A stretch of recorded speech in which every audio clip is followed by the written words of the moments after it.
Once a month, Paula Pant, host of the Afford Anything podcast, answers voicemail questions the listeners send in. Here's one now. I just want to let you know, this phone call that came in was very choppy. Just imagine yourself talking into a fan blade. That's what it sounded like, with a lot of really choppy bits. It was almost unlistenable, but I was able to do some manipulation and change it, but it's not going to sound very natural. So I want to give you that heads up, because now, as you listen to it, you'll not be distracted by the noise so much, but you will be able to hear Roxi's question. So apologize for the audio quality, but here's Roxi's very cool question.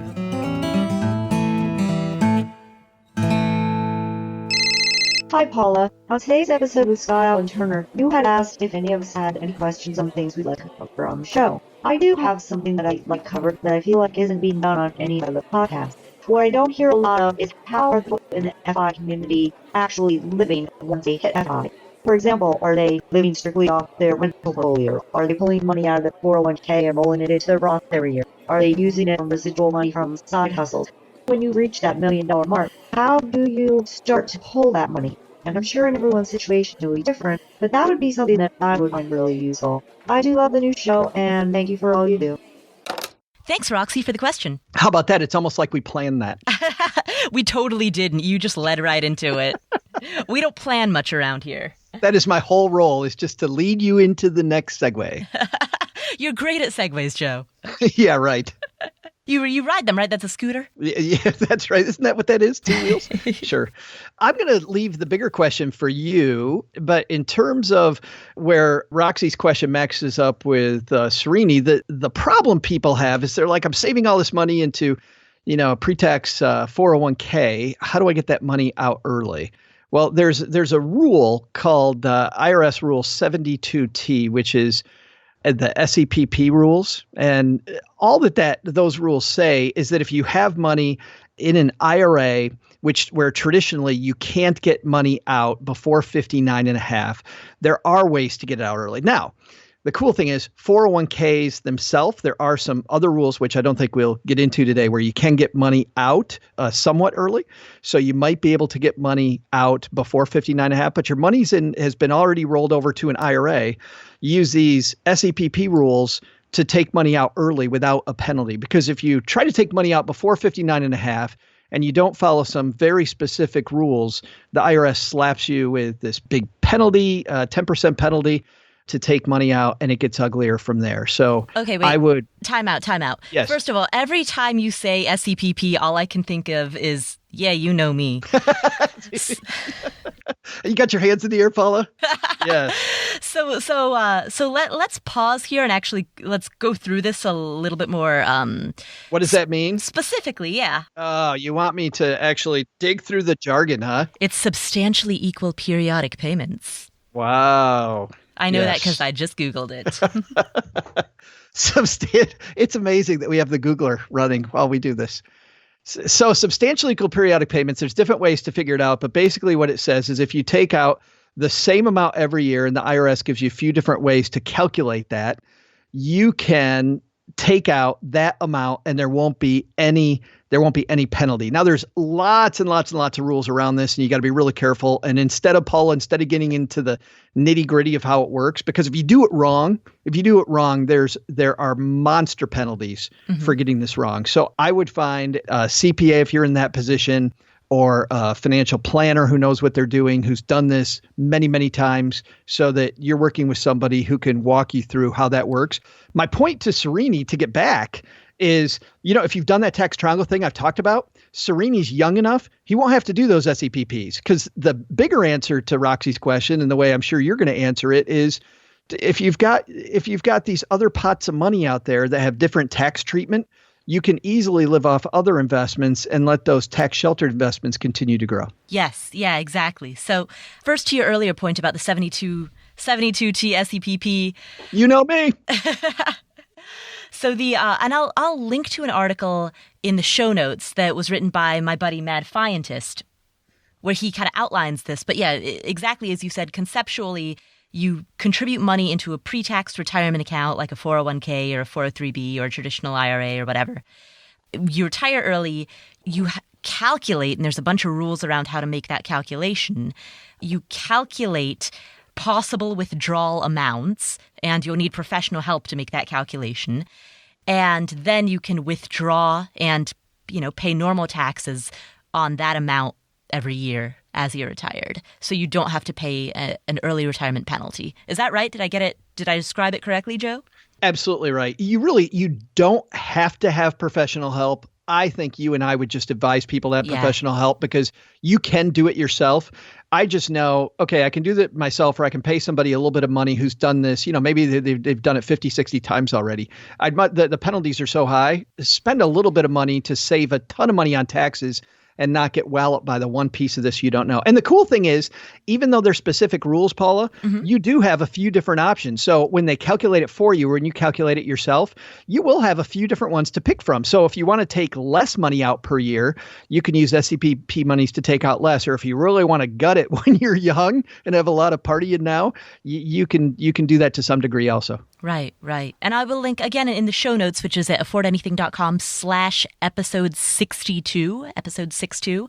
I will link to an article in the show notes that describes this in more detail. But I guess the broader picture, the broader takeaway is that there is a particular law that allows you to, or a particular kind of IRS, is law the right word? There's a IRS rule. Yeah, there's a particular IRS rule that does allow you to take money out of your retirement accounts early without penalty. So, one thing that helps in this area that I like, to the broader question of how people do this, I really like in Robert Kiyosaki's book, Rich Dad, Poor Dad, he and Sharon Lechter, the analogy of building this other person, right? You go to work every day and work your butt off, and then you have this other person that you're kind of building, and they have a lunch bucket, and they go to work every day too. And that other person, Paula, is your money. Right. And if I have my money in different diversified places, there could be tons of money. Like as an example, Srini has this real estate. I bet he can build a decent income stream from that real estate that will help him live. You can do the same thing with some different types of investments. And the money you put into Roth IRAs also, the interest you have to leave there, but the money that you actually invested in a Roth IRA, you can take out whenever you want without penalty. So the principle. Yeah. So there's lots of different places to go for money and not have to use that SCPP. Yeah, absolutely.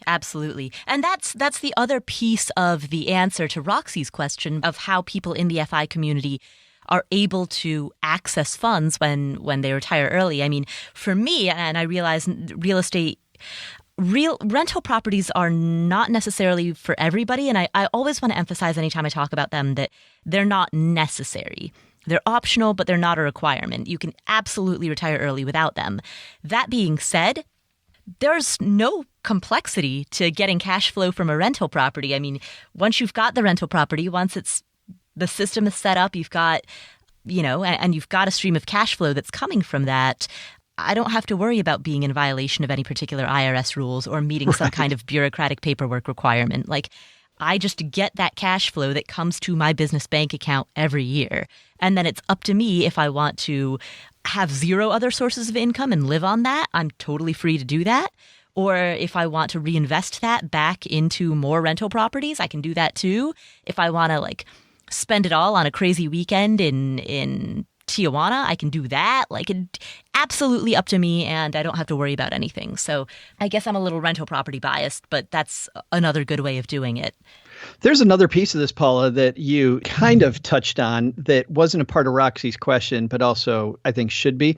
I had a great discussion recently with Jeremy over at Go Curry Cracker about how he did it.